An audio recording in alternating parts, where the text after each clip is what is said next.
Hay momentos en la historia judicial de un país que marcan un antes y un después.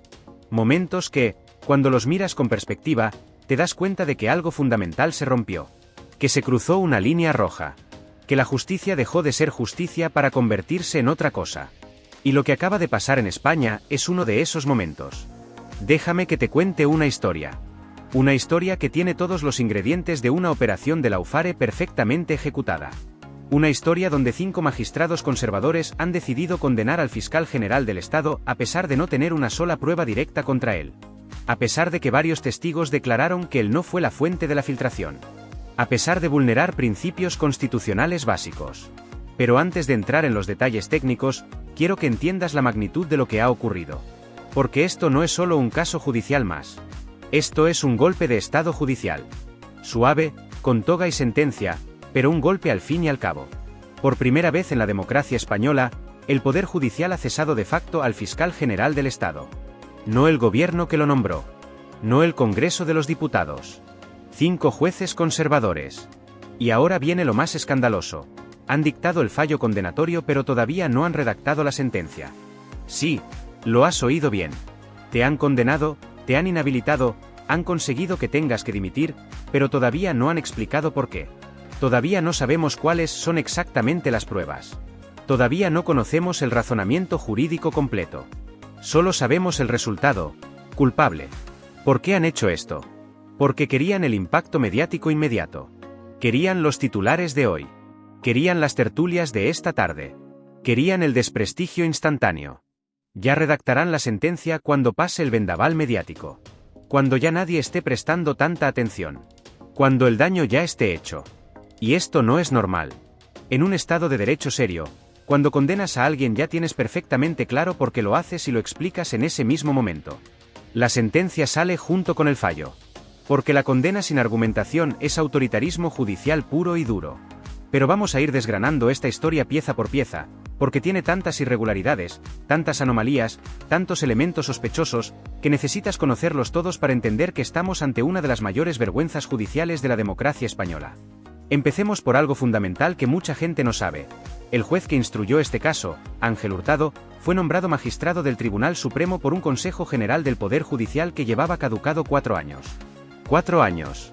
Un Poder Judicial que el Partido Popular se negó sistemáticamente a renovar precisamente para mantener su mayoría conservadora en todos los órganos judiciales. Y en esa situación de absoluta irregularidad institucional, nombraron a Hurtado. Un nombramiento que muchos juristas consideran viciado de origen. Y ese juez, nombrado irregularmente, es el que abrió la investigación contra Álvaro García Ortiz. El que ordenó el registro espectacular en la Fiscalía General. El que instruyó durante meses una causa sin pruebas sólidas. El que preparó todo el terreno para esta condena. Y ahora resulta que sus compañeros del Tribunal Supremo le están salvando. Porque la instrucción de Hurtado fue un desastre. No encontró pruebas directas. No consiguió testimonios incriminatorios. No pudo demostrar que García Ortiz hubiera filtrado nada. Su investigación fue un completo fracaso desde el punto de vista probatorio. Pero claro, si ahora el Tribunal Supremo absolviera al fiscal general, quedaría en evidencia que la instrucción de Hurtado fue una chapuza. Quedaría claro que todo fue una persecución política sin fundamento. Que se abrió una causa contra el fiscal general sin tener elementos sólidos. Y eso dejaría muy mal a Hurtado, que es su compañero, su colega de sala. Así que han decidido salvarle. Han decidido condenar a García Ortiz, aunque no haya pruebas sólidas, para que no quede en evidencia que la instrucción de Hurtado fue una instrucción fallida motivada políticamente. Esto es corporativismo judicial en estado puro. Proteger al colega aunque para ello tengas que condenar injustamente a alguien. Ahora bien, ¿de qué se acusa exactamente al fiscal general? Porque esa es una pregunta que, sorprendentemente, no tiene una respuesta clara ni siquiera después de 13 meses de investigación y un juicio completo. Y esto es parte del problema. Esto es una vulneración flagrante de lo que se conoce como principio acusatorio. El principio acusatorio es muy simple. Tienes derecho a saber exactamente de qué se te acusa para poder defenderte adecuadamente. No pueden empezar juzgándote por una cosa y acabar condenándote por otra completamente diferente. Porque si cambian la acusación sobre la marcha, ¿cómo preparas tu defensa? Y eso es precisamente lo que ha pasado aquí. Durante todo el proceso judicial, el foco estuvo en la supuesta filtración de un correo electrónico. Ese correo del 2 de febrero de 2024 en el que el abogado del novio de Isabel Díaz Ayuso reconocía 2 delitos fiscales y proponía un acuerdo para evitar el juicio. Toda la investigación giró en torno a quién filtró ese correo a la prensa. García Ortiz preparó su defensa en torno a esa acusación. Sus abogados argumentaron durante meses sobre la filtración del correo. Presentaron pruebas demostrando que varios periodistas habían accedido a ese correo antes que el fiscal general. Llamaron a testigos que declararon que la fuente de la filtración no era García Ortiz. Pero al final, sorpresa.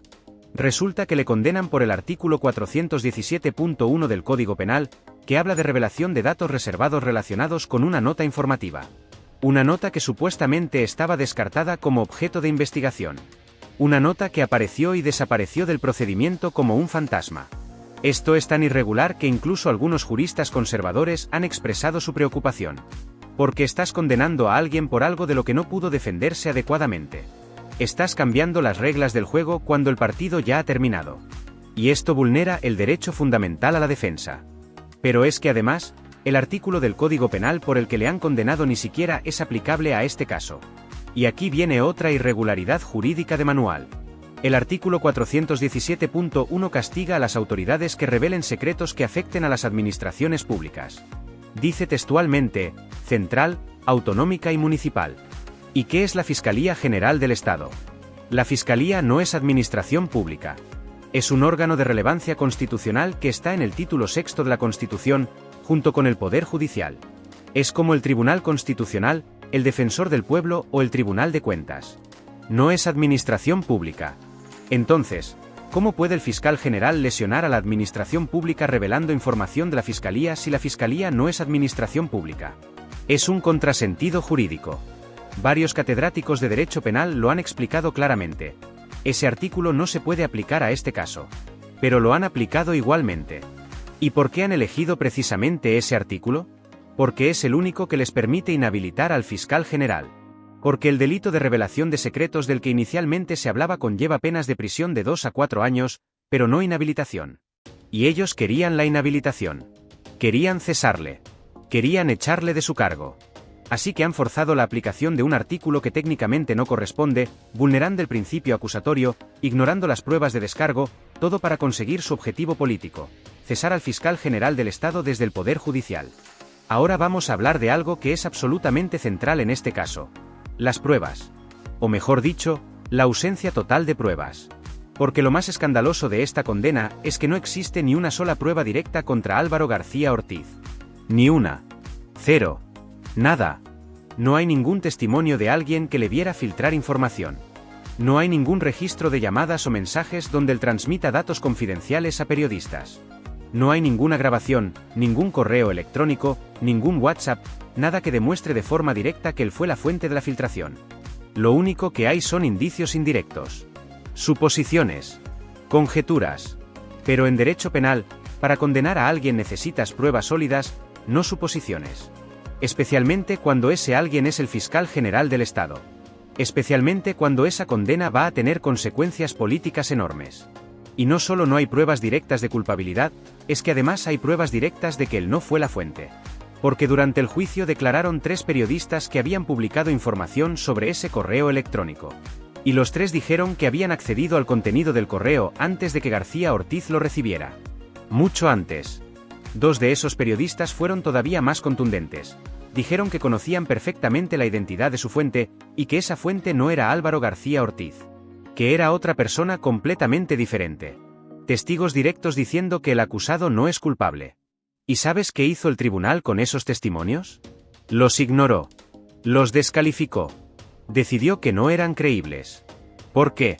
Porque si aceptaban esos testimonios, toda la acusación se venía abajo. Porque si los periodistas accedieron a la información por otra vía, entonces García Ortiz no la filtró. Así de simple. Pero en lugar de aceptar esos testimonios exculpatorios, el tribunal decidió dar más credibilidad a indicios indirectos que a testimonios directos. Decidió condenar basándose en suposiciones en lugar de en pruebas. Esto es un atropello a la presunción de inocencia tan grande que resulta difícil de comprender. Y luego está el tema del famoso teléfono borrado.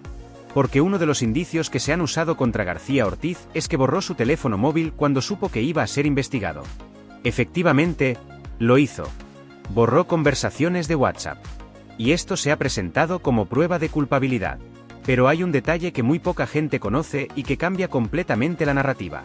Cuando los agentes de la Guardia Civil entraron en el despacho del fiscal general a las 10 de la mañana para requisar su teléfono, García Ortiz se lo entregó voluntariamente. Los agentes lo examinaron. Y minutos después se lo devolvieron. Sí, se lo devolvieron. No volcaron su contenido. No hicieron una copia forense. No extrajeron los datos para analizarlos. Simplemente lo miraron superficialmente y se lo devolvieron. Si realmente creyeran que en ese teléfono había pruebas incriminatorias, ¿por qué se lo devolvieron sin examinarlo a fondo? Y esto lo confirmó un testigo en el juicio. Explicó que le mandó un mensaje de WhatsApp a García Ortiz durante el registro solidarizándose con él, y García Ortiz le contestó inmediatamente diciéndole que la Guardia Civil ya le había devuelto el teléfono. O sea, que si pensaban que allí había pruebas, tuvieron la oportunidad de conseguirlas y no la aprovecharon. Pero después usan el borrado del teléfono como indicio de culpabilidad, cuando ellos mismos decidieron no examinar ese teléfono cuando lo tuvieron en sus manos. La hipocresía es apabullante. Ahora vamos a entrar en otro aspecto fundamental: la composición del tribunal y su división ideológica. Porque cuando miras la votación que ha condenado al fiscal general, te das cuenta de algo que resulta muy revelador. 5 magistrados han votado a favor de condenar. 2 magistradas han votado en contra firmando votos particulares discrepantes. ¿Y sabes cuál es la peculiaridad de esta votación?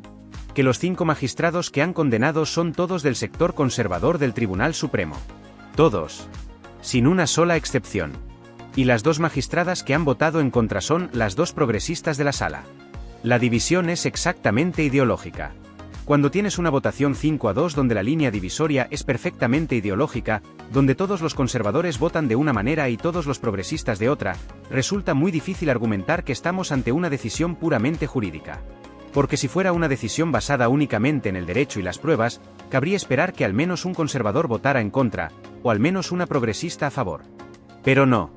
La división es perfecta. Ideología contra ideología. Y eso huele a decisión política disfrazada de decisión judicial. Huele a que cada magistrado ha votado según sus preferencias políticas y no según el derecho aplicable. Una de las magistradas que votó en contra es Susana Polo. Y su caso es especialmente significativo porque ella fue la ponente del auto inicial que admitió la causa. Fue ella quien estudió por primera vez si había indicios suficientes. Y ya en aquel momento expresó dudas muy serias. Su voto fue contrario a admitir la investigación. Pero fue minoría en una sala con mayoría conservadora. Un año después, Susana Polo vuelve a votar en contra. Vuelve a decir que aquí no hay base jurídica para condenar. Pero de nuevo es minoría. Esto plantea interrogantes muy serios sobre hasta qué punto nuestros tribunales superiores están actuando con criterios jurídicos o con criterios políticos. Y hay otro problema adicional de composición. Algunos de los magistrados que han juzgado y condenado a García Ortiz son los mismos que formaron parte de la sala que admitió la causa hace 13 meses. Es decir, fueron ellos los que decidieron que había indicios para investigarle. Después fueron ellos los que supervisaron la instrucción. Después resolvieron recursos contra esa instrucción. Y finalmente fueron ellos los que le juzgaron y condenaron. Esto es una anomalía procesal gravísima. Porque quien decide que existen indicios suficientes para investigar a alguien ya ha prejuzgado. Ya ha formado una opinión. Ya no es imparcial. Y por tanto no debería ser quien después le juzgue. Tiene que haber separación entre quien admite la causa y quien juzga. Si no, ¿dónde está la imparcialidad? Esto lo han señalado múltiples expertos en derecho procesal. Esto vulnera el derecho a un juez imparcial. Y esto, casi con total seguridad, será uno de los motivos principales del recurso de amparo que García Ortiz presentará ante el Tribunal Constitucional. Porque efectivamente, García Ortiz va a recurrir. Primero tiene la obligación de interponer un incidente de nulidad extraordinario ante el propio Tribunal Supremo. Pero ese recurso está abocado al fracaso porque lo resolverá la misma sala que le ha condenado. Es absurdo pedirles a los mismos jueces que te condenaron que reconozcan que se equivocaron. Pero ese trámite es necesario para después poder acudir al Tribunal Constitucional. Y ahí es donde se va a librar la batalla judicial real. El Tribunal Constitucional tiene una composición más equilibrada. Y además es el guardián de los derechos fundamentales y las garantías constitucionales. Y aquí se han vulnerado varios derechos fundamentales clarísimos. El derecho a un juez imparcial, el derecho a la tutela judicial efectiva, el principio acusatorio, la presunción de inocencia. El Tribunal Constitucional tendrá que pronunciarse sobre todas estas vulneraciones. Pero incluso si el Constitucional falla en contra, queda una última instancia: el Tribunal Europeo de Derechos Humanos de Estrasburgo. Y aquí viene lo realmente importante.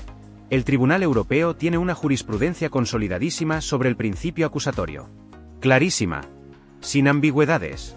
Esa jurisprudencia establece que no puedes condenar a alguien por un delito diferente del que fue acusado formalmente si no se le dio oportunidad real de defenderse específicamente de ese delito. Y eso es exactamente lo que ha ocurrido aquí. García Ortiz fue acusado de filtrar un correo y se defendió de esa acusación. Pero le han condenado por la nota informativa, que es algo completamente distinto. Según la doctrina del Tribunal Europeo, esto es una vulneración clara del artículo 6 del Convenio Europeo de Derechos Humanos. Así que hay probabilidades muy altas de que, dentro de 3 o 4 años, Estrasburgo tumbe esta condena. Y cuando eso ocurra, será un escándalo mayúsculo. Significará que el Tribunal Supremo Español condenó injustamente al fiscal general. Pero claro, para entonces el objetivo político ya se habrá cumplido. García Ortiz ya habrá dimitido. Ya habrá otro fiscal general nombrado. Ya se habrá debilitado a la fiscalía. Ya se habrá mandado un mensaje de miedo a todos los fiscales. Y cuando Estrasburgo diga que la condena fue injusta, será demasiado tarde. El daño ya estará hecho. Porque de eso trata el lawfare. No importa si después te dan la razón. Lo importante es el daño inmediato. El desprestigio instantáneo. El linchamiento mediático. El cese forzoso. Esos objetivos ya están conseguidos. Que dentro de años te exoneren no cambia nada. Ahora tenemos que hablar del origen de todo esto. Porque esta historia no empieza con una investigación judicial. Empieza con un bulo. Un bulo lanzado por Miguel Ángel Rodríguez, el jefe de gabinete de Isabel Díaz Ayuso, la presidenta de la Comunidad de Madrid. El 13 de marzo de 2024, a las 11:25 de la noche, Miguel Ángel Rodríguez publicó en El Mundo Digital una información completamente falsa.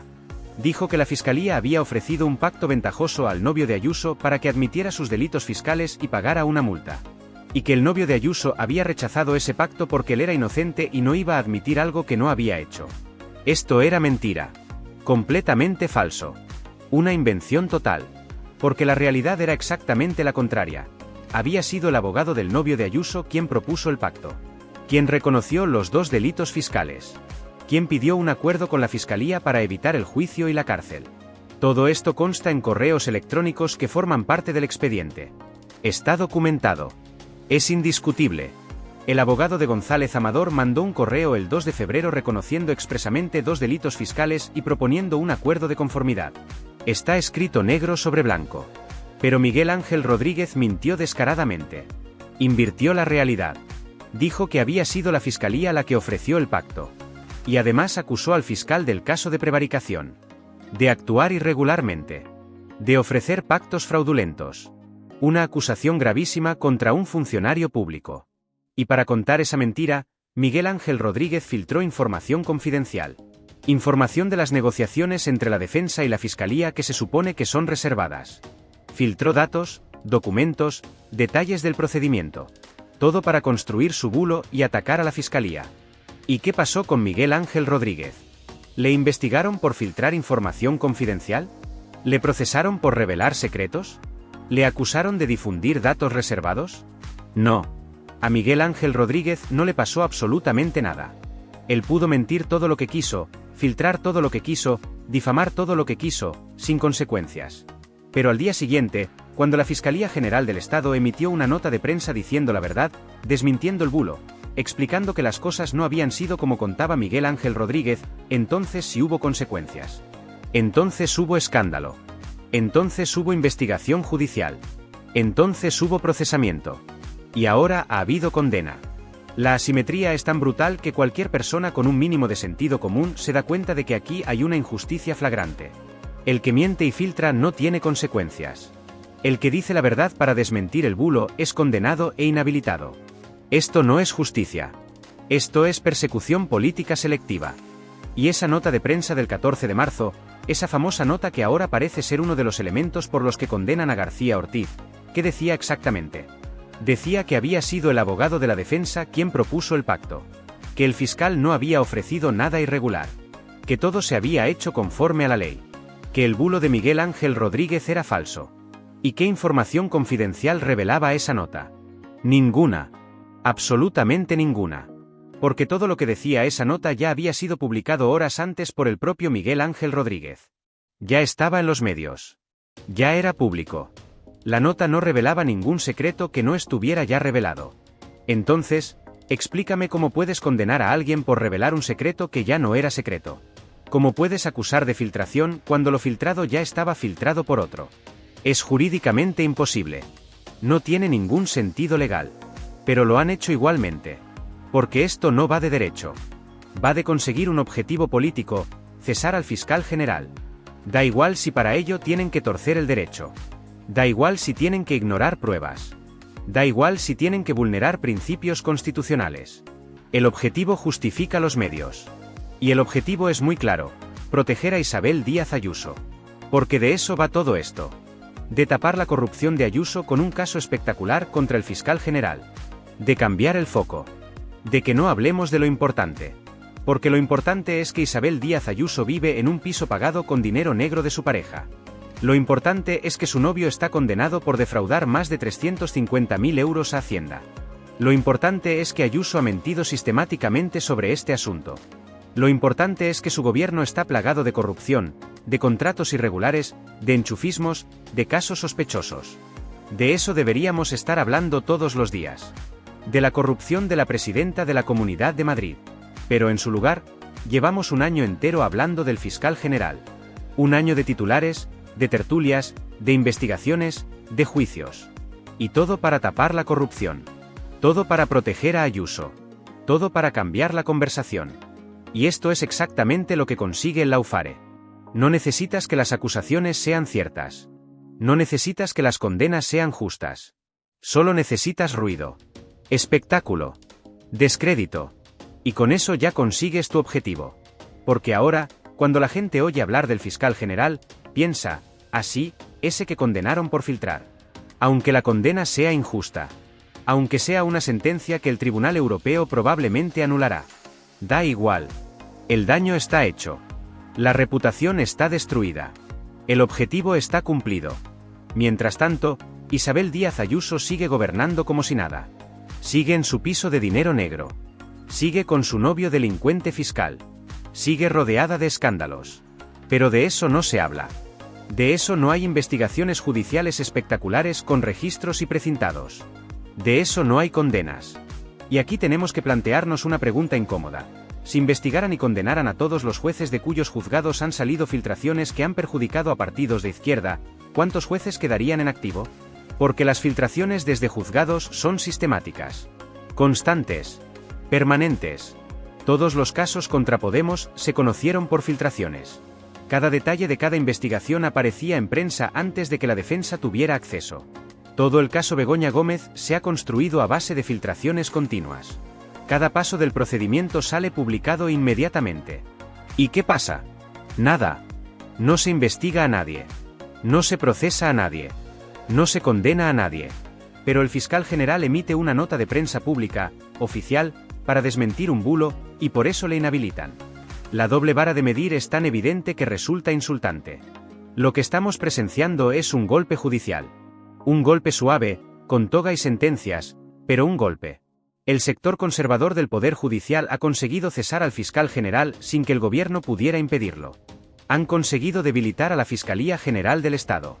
Han conseguido enviar un mensaje intimidatorio a cualquier fiscal que se atreva a investigar a la derecha. Esto es gravísimo para la democracia.